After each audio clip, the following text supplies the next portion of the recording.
Where do you see it going from here? It's all in the hands of the British judicial system, But don't you, and how close the ties are between the judicial system here and the United States authorities, obviously. well, don't you think And that financial. aren't they in fear of this exploding in their face with, bringing back, recapitulating the crimes that were committed in Afghanistan, Iraq? I mean, that's all going to come out, right? Again, they reopened that wound. I'm not sure whether the people in the British government really think that with such a compliant press, arguably, they're too worried about any war crimes of the war on terror since 9/11. No. Okay.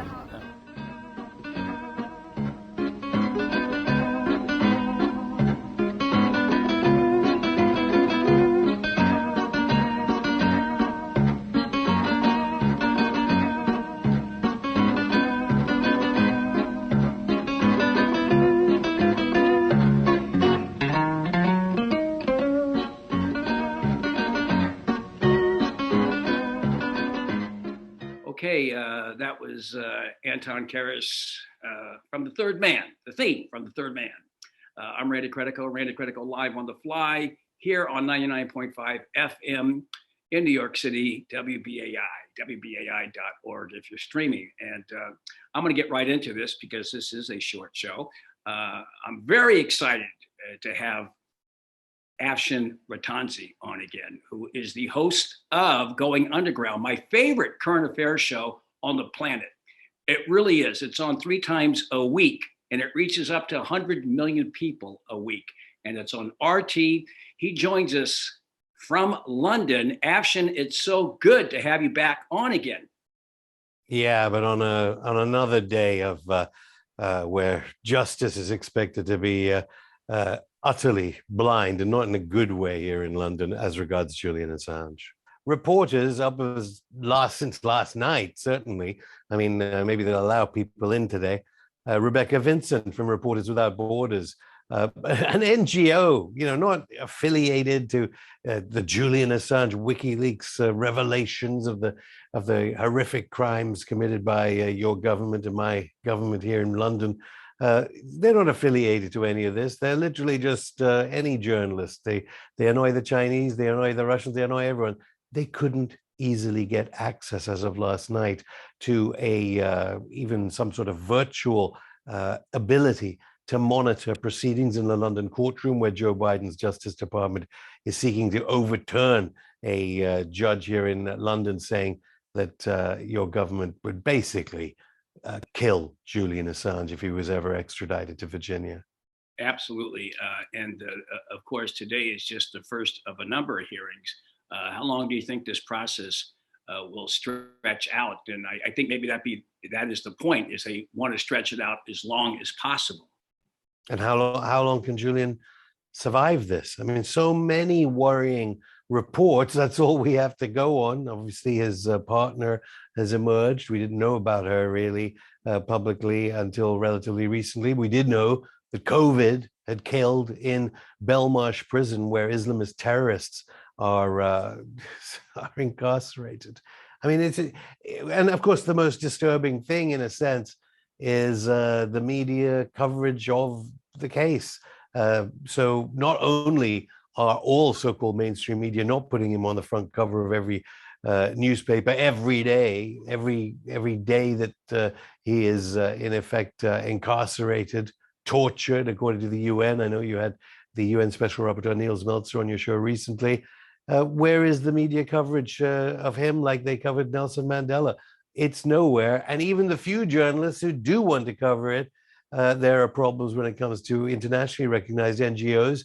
And Craig Murray, who I think was on your show, a former British ambassador, he's been jailed for his court reporting now in another case, which means that his wonderful evocations of what was going on in the courtroom, the disturbing way that US officials are in a British courtroom advising their barrister on how to proceed to prosecute a publisher and journalist who revealed to us the scale of atrocities during the many wars on terror since 9/11.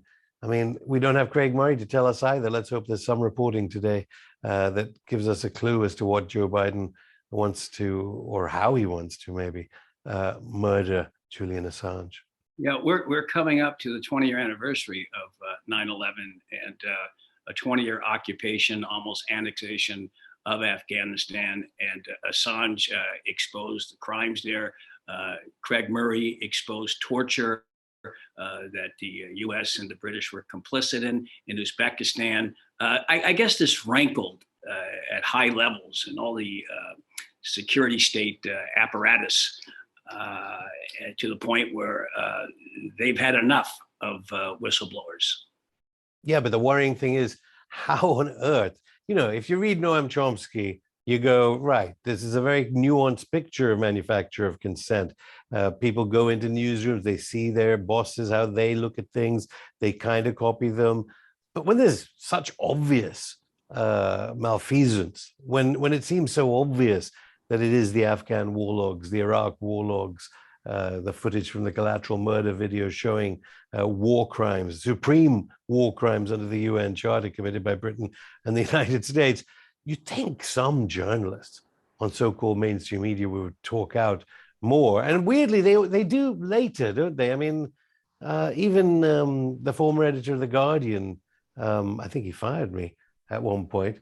I think he's on the Facebook advisory panel now. What's his name? Alan something. Something like that. Even he will afterwards, he'll go, yeah, it is dangerous. So I don't know, maybe the what's that, Sulzberger family that owns your New York Times? Yes. Jeff Bezos. But you think some of the people in the Washington Post, they'd realize, hang on a minute.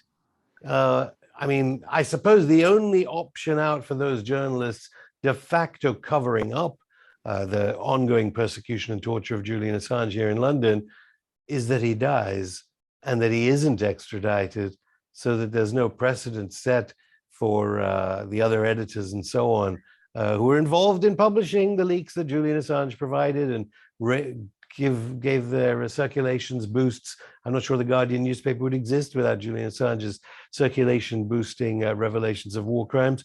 I mean, is their only option that, oh, well, if he dies, that's okay. But if he lives, there is a problem, because it would create a precedent in which the editors of the New York Times, the Guardian, Le Monde, El País in Spain, the German newspaper, Frankfurt Allgemeine, I think it was. I mean, all these newspapers are implicated then and have to be prosecuted as well under the Espionage Act by the Justice Department. Right. Well, I know you cover it. We cover it here at WBAIU with your vast audience. You've worked at CNN, you've worked at Al Jazeera, you've worked at BBC, you've worked at Channel 4, I believe, with Tariq Ali back in the 80s. Tariq Ali started me on the journey, actually. Did he really? Oh, he's a great guy, great man. And street fighting man. I think the Rolling Stones wrote that tune, and it was about Tariq Ali. Yeah, exactly. Grosvenor Square, 1968. So, yes. Well, so you cover it. You're at a place where you can actually cover this with your vast audience. Could you have, if you had stayed at BBC or at CNN? Absolutely not. I mean, one of my co-hosts, colleagues here at RT is George Galloway, the former MP. He's just come out with a film about David Kelly, my source, our source at the BBC, for famously revealing how Tony Blair was lying about the reasons to get Britain into a war with Iraq. There were some good people there, because I was there and I had good editors and there were people there standing up. And the Director General of the BBC was great.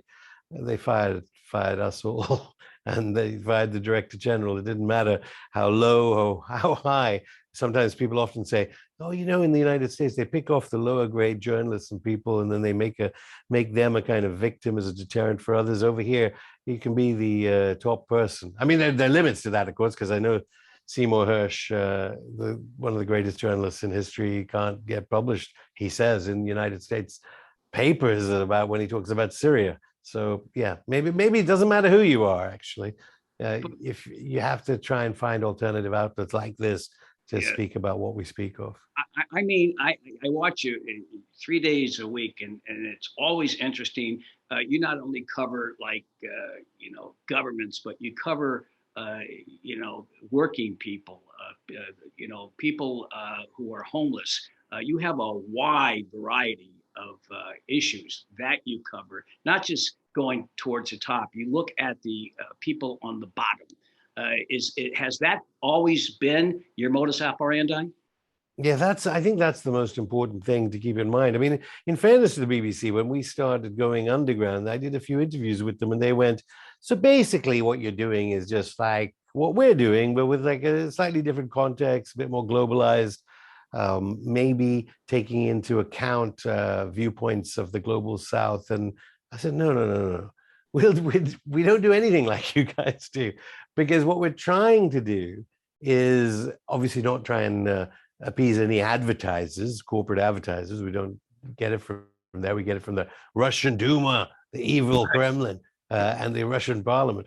They finance it. Obviously, they must like somehow what we're doing. And it must be noted, the Chomskyan idea that there is always censorship in the mind when you know the money for your show is coming from where it is. It has to be, which is why WBAI and everything is set up was so great and such an inspiration. But the point was that I said, no, no, it's not just this different context of like that. It is we're trying to produce news and current affairs that is from the lowest, from the poorest, from the lowest. Everything must be looked at from the people that are, well, after all, the majority. So I suppose in the United States there were, what is it, 40 million before COVID couldn't eat tonight without food stamps. I don't know how much is the latest figure there. You changed the name for food stamps to something else, your food program. Yes. But, I don't think any newsroom in the corporate headquarters of your TV stations goes, right, so what are they talking about when they're at the supermarket queue with their vouchers? Well, you certainly do that. And in fact, you had a program on world hunger the other day, something that doesn't happen here.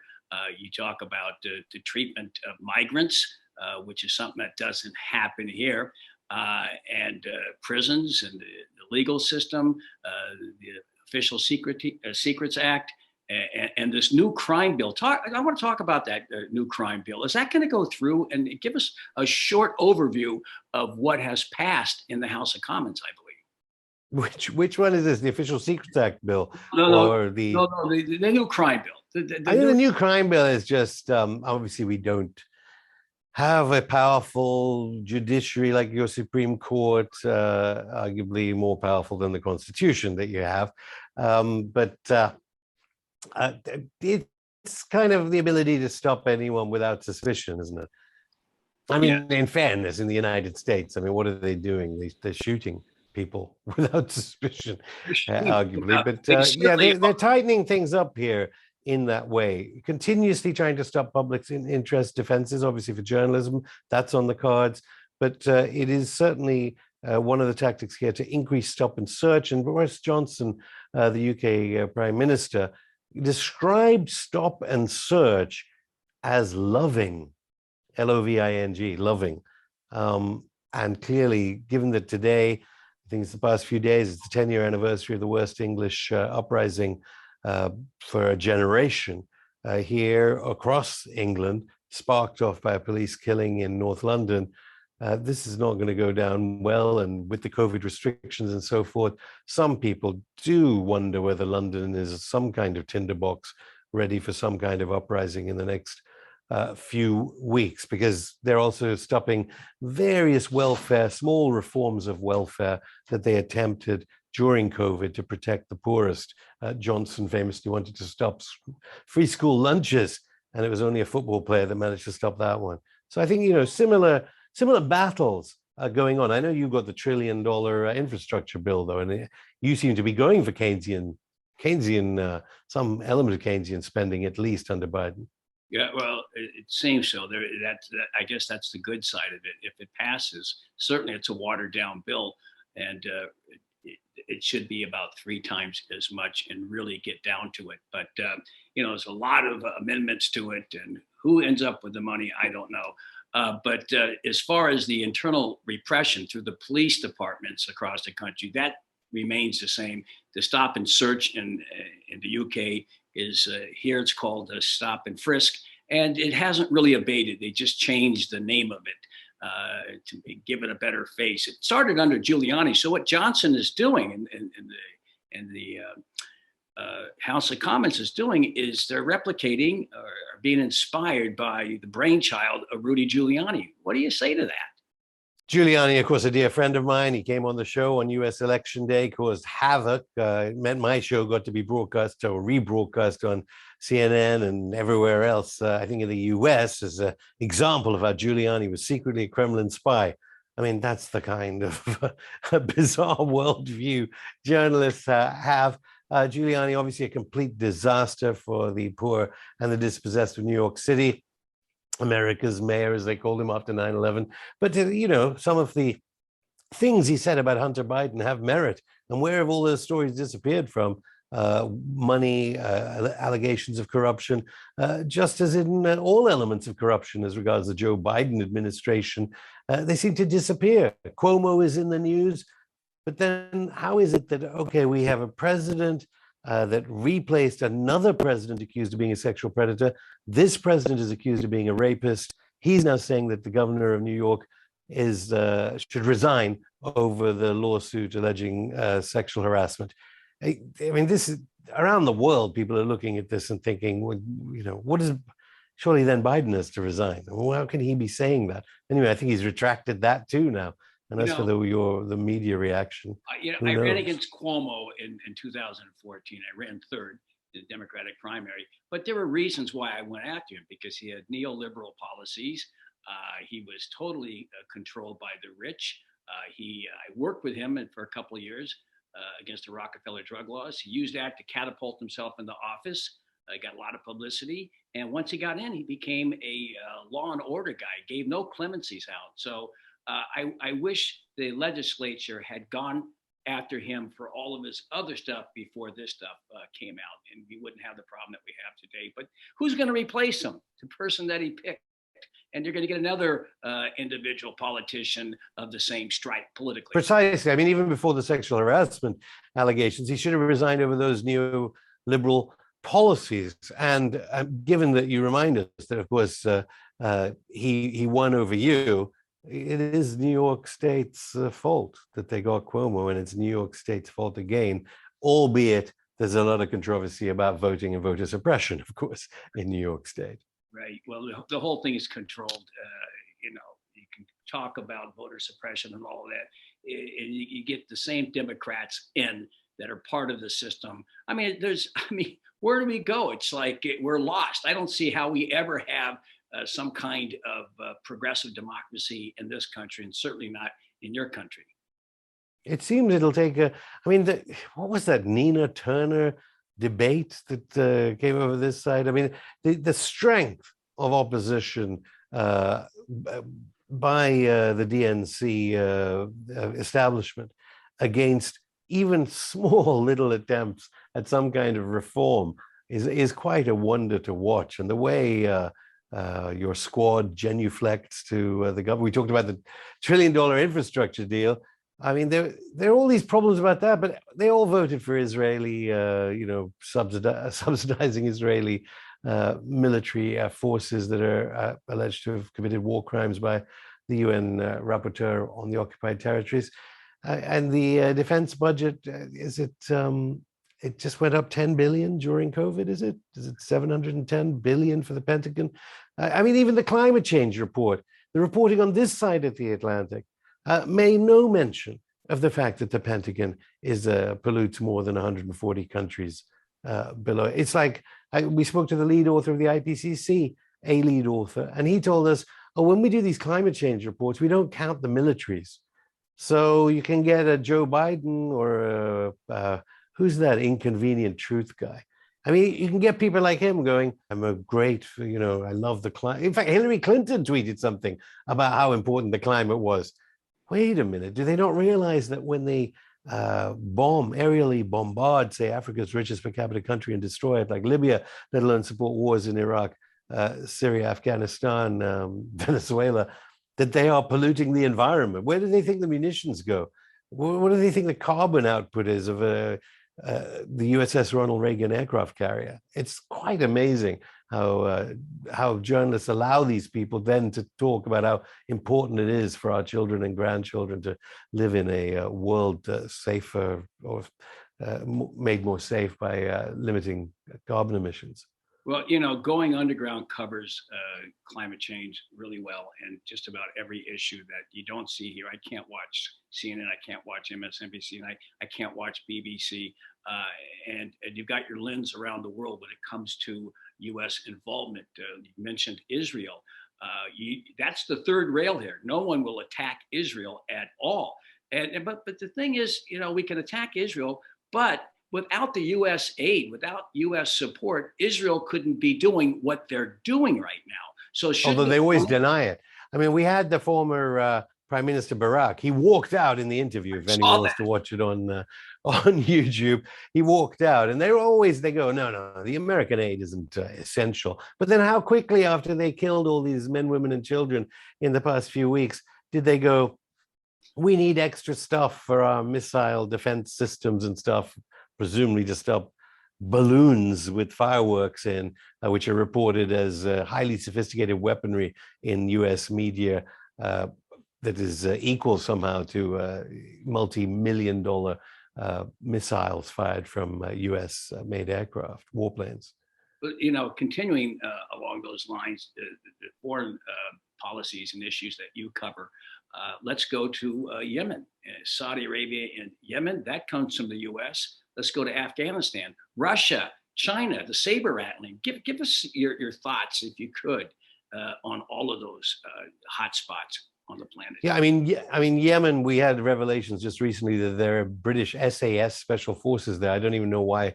I mean, what are they doing there? No news, blanket cover up of what's happening in the world's worst humanitarian crisis, according to the UN, which is, of course, Yemen. Afghanistan is now big in the news, but I think it's not actually in the news so much for the CIA Taliban. I don't know. Should we call them the CIA Taliban? They wouldn't be there if it wasn't for the CIA and British help. The Mujahideen and the Taliban were put there by them, basically. And now there's a lot of talk in CNN and MSNBC. Biden's made the wrong decision. Why is he leaving? So we can instantly see the subtext to this is it's not a care for the Afghan people, I think. I think it's a case for this demolishes the idea and philosophy of liberal interventionism, which has displaced, killed, or wounded tens of millions of people. Of course, it's terrible that the Taliban are there. The US created them. And there are horrifying tales of what's happening to women's schools, and they pick on women. It has to be said, but the level of debate is so Biden's wrong, so he should go back in. What does Biden do? He sends B-52s, AC-130 gunships, and they're aerially bombarding. And there are some reports that the United States has been committing crimes in terms of destroying schools and hospitals in the past few days, but then there are no journalists there on the ground because the journalists who were there before were embedded with US military and British military. So now we don't have many journalists there. So we don't know if right now the US, as I speak to you, is aerially bombarding one of the poorest countries in the world. The amount of money the United States spent, about $1 trillion, was it? Or is it more? Maybe it's more than that. Yeah. If they had just dropped, if some people say, well, what's the solution? There's a solution right there. Drop the US dollars across the country instead of the bombs. Very quickly. China is doing. In a sense, China is doing that. They're bombing it using infrastructure projects and jobs. But if the United States used those warplanes to drop money, soon enough, the people of Afghanistan who are opposed to the brutal ideas of Taliban thought would overthrow it because they wouldn't need to work for them and they wouldn't need to get paid by the Taliban, whose money comes from where? Historic legacy investments given to them by the CIA, Saudi Arabia, that's the allegation, certainly sheikhs in Saudi Arabia, and let alone others. These problems are not hard to solve. People go, you see, Afghanistan, it's a complicated country, was set up by the British in 1846. It's difficult, it shouldn't be a country colonial. No. Money. It's money that creates countries. It's money that solves questions of war and peace. And I suppose that's what if the United States, if Washington and London want constant instability, they don't want China in there, because China doesn't seem to care so much about putting a flag up in Kabul. It cares more about its own economy, investing in its own infrastructural, as per its own infrastructural desires. It will, of course, benefit, but so will the Afghan people. And I think the worrying thing about all this is, you can imagine that the United States, which I think Biden just said to the Council of Foreign Relations senators, the Pentagon did, they have people in Syria where the oil is, in northeastern Syria. Similarly, they're going to have special forces and aerial bombardment to try and stop the infrastructural investment made by China and other countries that could create an Afghanistan that's viable. Yes. Well, on that note, we didn't get to Russia at all, but it went by. It's all happening. All happening on Russia's too. Venezuela, we didn't talk about Venezuela, Cuba, U.S. foreign policy. It's very ominous right now. And Biden is in overdrive now. Yeah. Well, we've been talking to Afshin Rattansi, the host of Going Underground. You can get that. Go to Afshin Rattansi at Twitter. Just go to YouTube and look up Going Underground. There's like 1,000 shows. You've been doing this for 8 years, I believe. And continue the good work, Afshin. And thank you for enlightening our listeners on what we don't know here, because we don't have access, but we do. Watch Going Underground. It's the best. Thank you, Randy. This is Randy Koenig live on the fly here on WBAI. We'll be back in 2 weeks here. We'll be off next Wednesday. Thank you very much. The Eastern world, it is exploding, violence flaring, bullets loading. You're old enough to kill, but not for voting. You don't believe in war, but what's that gun you're toting? And even the Jordan River has bodies floating, but you tell me over and over and over again, my friend, you don't believe we're on the eve of destruction.